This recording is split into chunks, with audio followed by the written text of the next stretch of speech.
ශ්‍රීපාද දර්ශන මගේ ඊළඟ ආරාධනය ගරු M.C.A Hassan මැතිතුමාට අපි වෙනුවෙන් වචන ස්වල්පයක් කතා කරනවා.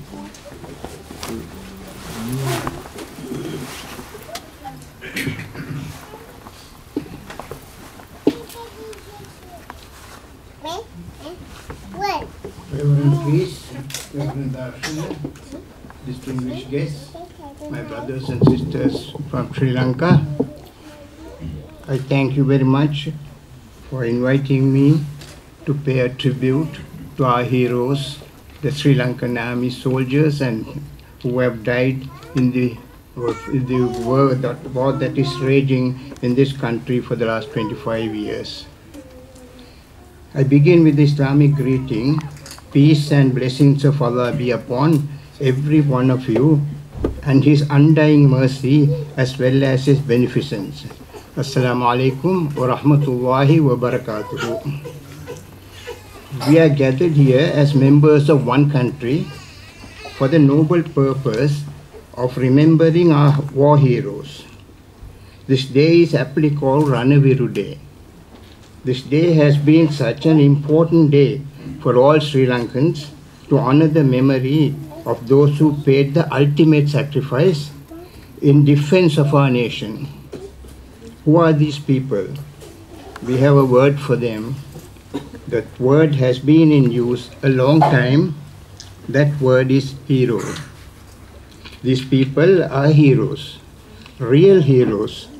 They have given up their lives to save the country so that we may live in peace. How can words describe the honor and character of men and women who face rockets, bombs, and claymore mines while thousands run away from it? How can hearts appropriately value the sacrifice of hundreds of good men and women who died to save the country being divided?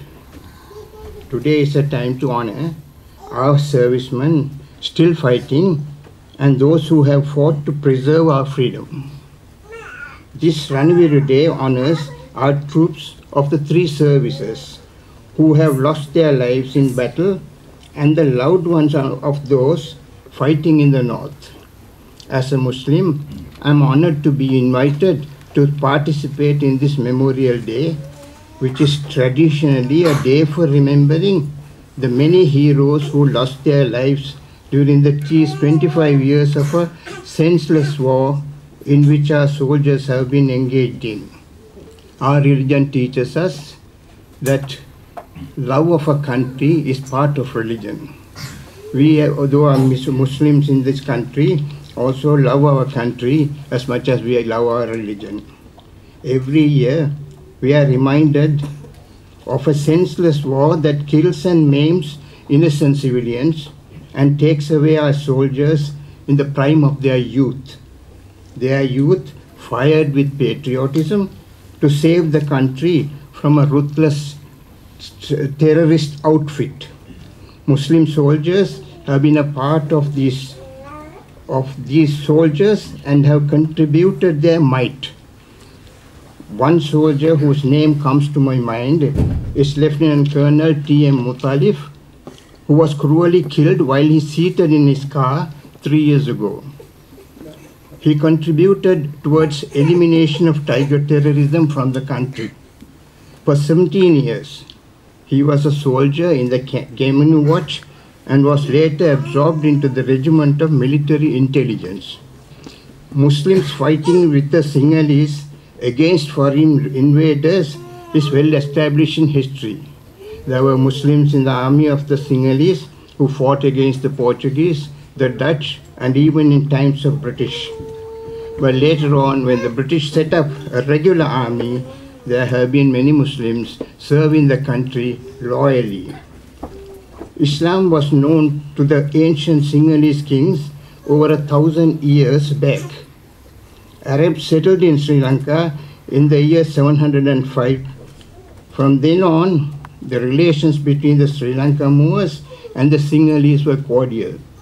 The Sinhalese of yore regarded and respected the then Arabs because of a belief that Lord Buddha had left his footprint among other places, in the center of Arabia.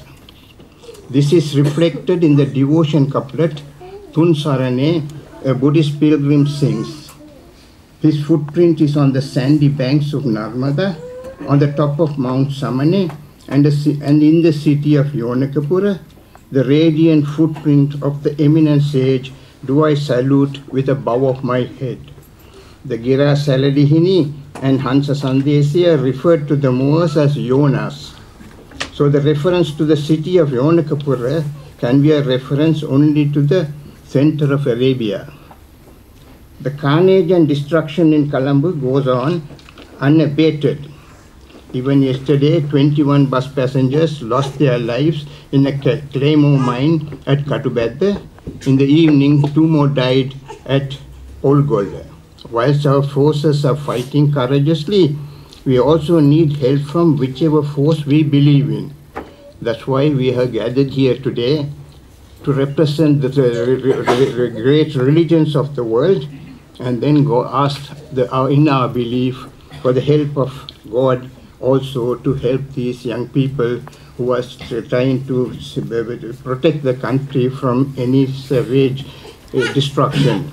As a Muslim and a strong believer in the power of Allah to help those who are in the right and destroy those who are in the wrong, I deem this a fit occasion to raise my hands heavenwards and ask Him to give protection to the country, to save the people from danger, to guide the government in the right path, destroy Allah's enemies, and protect our forces from harm.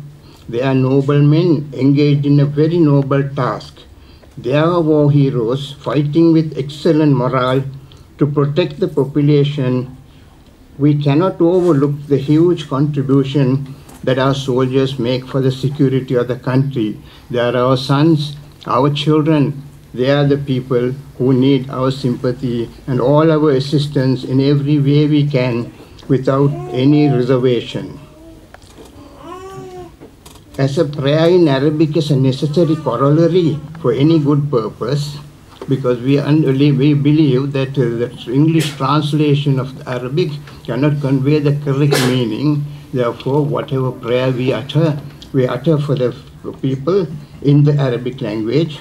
You will permit me to ask a prayer in Arabic and close up my few words.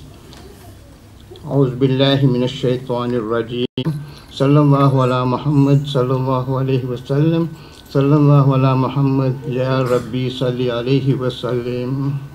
Thank you very much.